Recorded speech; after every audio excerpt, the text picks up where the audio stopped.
Welcome to this edition of SAU Weekly, your source for the latest news and sports from St. Ambrose University. I'm Dave Girgenti. And I'm Annie Krull. Yesterday, SAU students cast their votes to choose their next student government president and vice president. Junior Anna May was elected as president alongside her running mate sophomore Jack Day, serving as vice president. May is a pre-occupational therapy major. She previously served as a senator for SGA and is a member of Dance Marathon and campus ministry. Day is an exercise science and pre-physical therapy major. They follow current SGA President Slade Diaz and VP Chase Mason. Elections for SGA senators will be held Thursday, April 18th. SAU will soon be saying goodbye to University Chaplain, Father Ross Epping. After a number of reassignments were announced across the Diocese of Davenport, SAU Weekly's Miranda Richards sat down with Father Ross to reflect on his time at St. Ambrose. Before becoming SAU's chaplain, Father Ross started his SAU career in 2008 as a student majoring in theology and philosophy. Having been the university's chaplain for the past 3 years, he reflects on what it's like to return years later and in a new position. But even more than that, personnel, like the people that taught me and that shaped me into the person that eventually went to seminary and then became a priest, many of them weren't here anymore. And so it provided me a lot of opportunities for newness and for change. I have learned far more from the students here at the university about life and about love and about God than I could ever imagine to teach them. He's made such an impact on campus and has always prioritized making sure that students know what is important in life. And I hope that the legacy or the impact that I leave here is that it is good to be joyful, and it is so healthy to laugh and to not take life so seriously. When it is hard saying goodbye, he chooses to remind himself of all the wonderful things that came out of his time here. Whether they're involved in campus ministry and I see them every day, or they're out on the football field and I'm praying with them before a game, all of the students have impacted my life so profoundly. Father Ross has made it a wonderful 3 years, and we are excited to see where the rest of the semester takes him. With SAU Weekly, I'm Miranda Richards. Thanks, Miranda. Father Ross will still finish out the academic year at SAU. His reassignment to St. Alphonsus Parish in Mount Pleasant, Iowa, will take place on July 1st. Father Dale Mallory has been named the next university chaplain, according to Catholic Messenger. Ordained in June of 2022 by Bishop Thomas Zinkula, he's no stranger to Davenport. He assisted at St. Anthony Parish before serving in his current position in Ottumwa, Iowa. The esports team was hit by a bit of bad luck after finding some leaky pipes in their practice space last Friday. 2 areas in the ceiling were leaking, with water also being found coming up through the floor. Fortunately, nothing was damaged, thanks to the quick thinking of some of their athletes. There's not going to be people in here all the time, especially during the night. And the fact is, if the leaking continues and all of a sudden we wake up in the morning, it could be that these PCs or monitors or the rest of the technology in this room could be destroyed. It could be damaged, and that's a huge problem. SAU's physical plant department has fixed the leak, and all that's left now is to clean up. Music from The Kinks in our special featuring music associated with the sun and the moon and the stars and eclipses today on KALA. On Monday, the Quad Cities was able to see 92% of the solar eclipse, according to NASA. Although we didn't fall within the path of totality, it still got pretty dark around campus. Students in their 2 p.m. classes were granted a short break to don their eclipse glasses and watch the solar eclipse. I thought it was pretty cool. I enjoyed seeing it. We got the glasses, so we were able to look at it, and that was fun. It was really cool. It got dark and cold. Definitely a bit chilly for me. Stay tuned at the end of the newscast for more coverage of the eclipse with Annie on campus. The SAU Children's Campus has a special look for the month of April, and it's all for a good cause. SAU Weekly's Annie Kroll explains. The staff at SAU's Children's Campus work with students each day, which is why they are so passionate about what today's represents. To recognize that childhood well-being is a community issue, and it is up to all of us to provide every child with the childhood they deserve. On Tuesday, St. Ambrose University partnered with Every Child organization to plant a pinwheel garden. The garden is planted in honor of Child Abuse Prevention Month, lasting throughout the month of April. It is really to focus on the highlights of having a healthy childhood, because we feel that child abuse is 100% preventable if we're supporting families, and the pinwheel is a symbol of childhood happiness and healthy style that they could have. After teachers carefully planted the sticks, young students at the SAU Children's Campus lined up to plant each pinwheel with the help of their teachers. So I put a pinwheel on. They should know what goes around in their world. They're learning. This is their world, and they're living in it, so they should know all about this. Students and teachers working together to raise awareness for a cause that means so much to both of them. For SAU Weekly, I'm Annie Kroll. The Pinwheel Garden will be displayed at the Children's Campus throughout the month of April.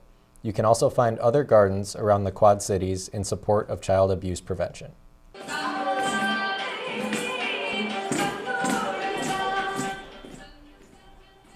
Last Sunday, the SAU International Studies program partnered with the World Affairs Council of the Quad Cities to host the World Cultural Festival. The event was organized by Dr. Doug Kim, professor of political science at SAU and president of the World Affairs Council. The festival focused on celebrating and honoring diversity and promoting cultural awareness. Groups from different countries hosted tables showcasing their cultural and had the opportunity to perform dances and presentations to the audience.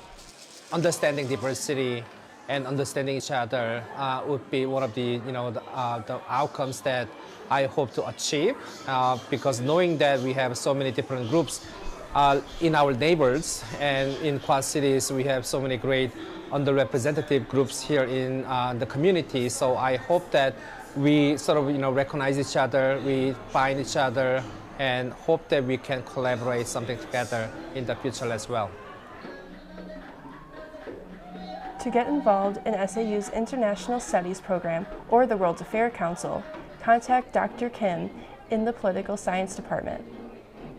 Coming up next in sports, our women's lacrosse team remains undefeated in conference play. We bring you highlights from Wednesday's bout against Culver-Stockton. And more hardware for the SAU Esports Rocket League team after competing in their first ever Heart of America Conference Championship.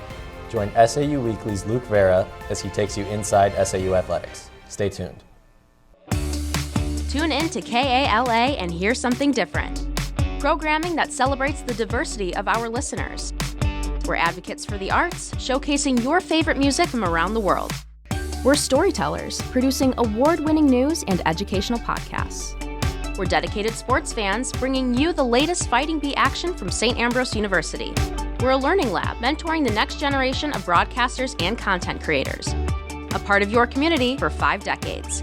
We're KALA Radio, 88.5 FM and 106.1 FM. Turn it on and turn it up. Ready the studio in 3, 2, Welcome to this edition of SAU Weekly, your source for the latest news and sports from St. Ambrose University. The Mississippi River crested on Monday at a near record high. This is What's the Buzz with Abby Varkala. Staff members put many hours of work into planning the spring commencement ceremony. But for Coach Bluter, her coaching career started right here. Welcome to this edition of Inside SAU Athletics. On today's episode, we're featuring the men's basketball team. We're featuring the men's and women's track and field teams. Welcome to Stingers, discussions with fellow SAUBs over everyone's favorite energy drink. I've never had one of these, so we'll see how Cheers. this goes.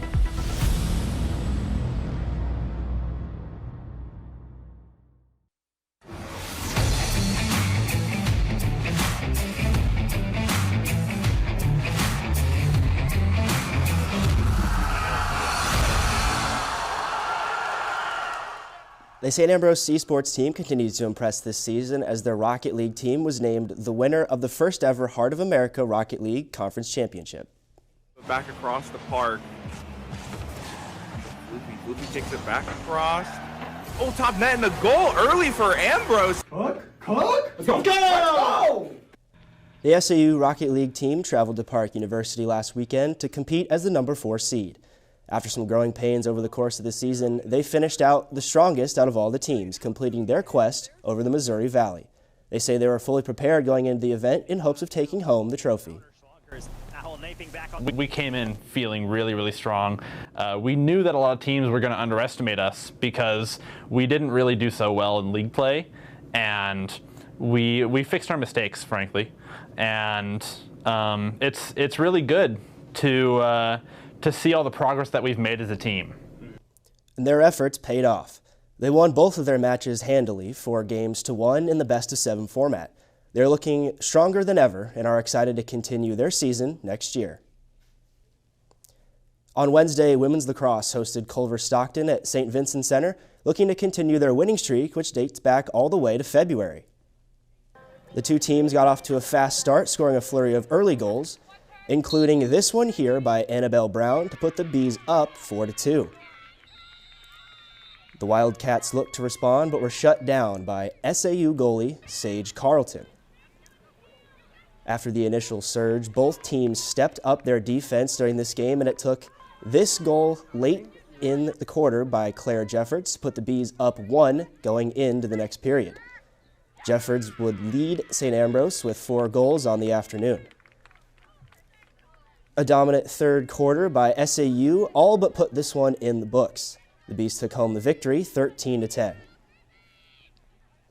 It's been a busy week for the SAU baseball team as they were finally able to take the field this season at Modern Woodman Park.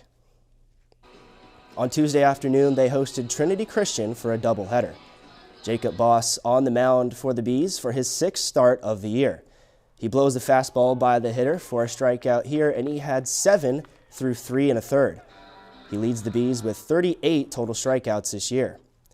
With the Bees down 1-0 in the second, Dan Lowry drives one that takes the left fielder back far enough for a sacrifice fly to bring in Brandon Matthias and knotted up at 1. That was the start of a 5-run inning for the Bees. Garrett Latos keeps it going with another sac fly to left, and Joey Fitzgerald scores to give the Bees the lead. Still in the second, it's bases loaded for Noah McCreary, and he ropes one down the right field line. It'll get past a diving first baseman and the right fielder rolling all the way to the wall for an easy stand-up triple. It'll clear the bases, and the Bees will take a 5-1 lead. Despite that big inning, the Trolls answered with a big 6th inning and a large comeback and took that game 13-8. The Bees also dropped Game 2 10-9. The next day, they split their doubleheader against the St. Xavier Cougars. They won Game 1 4-1 and lost Game 2 10-8. They'll take on the Roosevelt Lakers for back-to-back doubleheaders today and Saturday at Ozinga Field in Crestwood, Illinois. The Fighting Bees took on the Olivet Nazarene Tigers in a doubleheader Wednesday at their home field.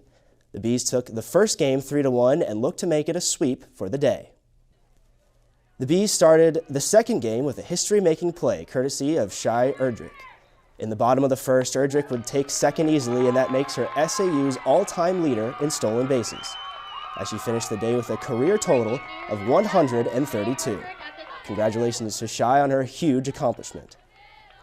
Later on in the 5th inning, Erdrich would take another base, giving her 3 total on the day. That would set up Taylor Martin for a bunt that would turn into an error for the Tigers and allow Erdrich to score easily from second and make the score 3-0. Later on in the same inning, Martin in scoring position and its pitcher Erica Rolfs dropping one into center field. This will allow Martin to score and making it 4-0 Bees. Rolfs had an impressive day on the mound as well as she finishes her complete game performance as she snags a quick grounder back to the mound and gets the final out of the game. The Bees pick up the win 5-1. The Bees will be back in action tomorrow with another doubleheader in Chicago against rival St. Xavier. And that'll do it for Inside SAU Athletics. I'm Luke Vera. And that's all we have for you on this edition of SAU Weekly. We'll be back next week with the latest news and sports from St. Ambrose University.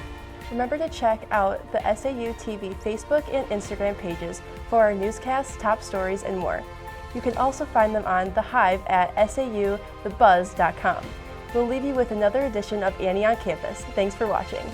Hey, it's Annie back with Annie on Campus, and right now it is 2 o'clock. We're waiting 3 more minutes for the solar eclipse. Let's check out what other people and groups around here, different classes, are doing for the eclipse.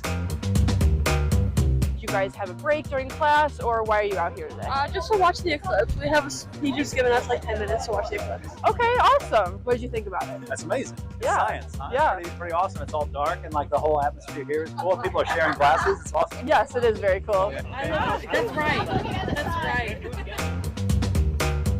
My name is Greg. My name is Abby. And what do you guys think of the eclipse today? I think it's pretty cool. It's a little dark out. Yeah, I think it's really neat. Like the sky looks crazy, like Stop the clouds. staring at it. I'm sorry, the clouds look really crazy. It's really cool. Yeah, that is dangerous looking at it without these glasses on. Oh, I got mine. Okay. Looks like a lot of students and staff had fun today looking at the solar eclipse. Stay tuned to next week when Annie on Campus takes on Zumba class.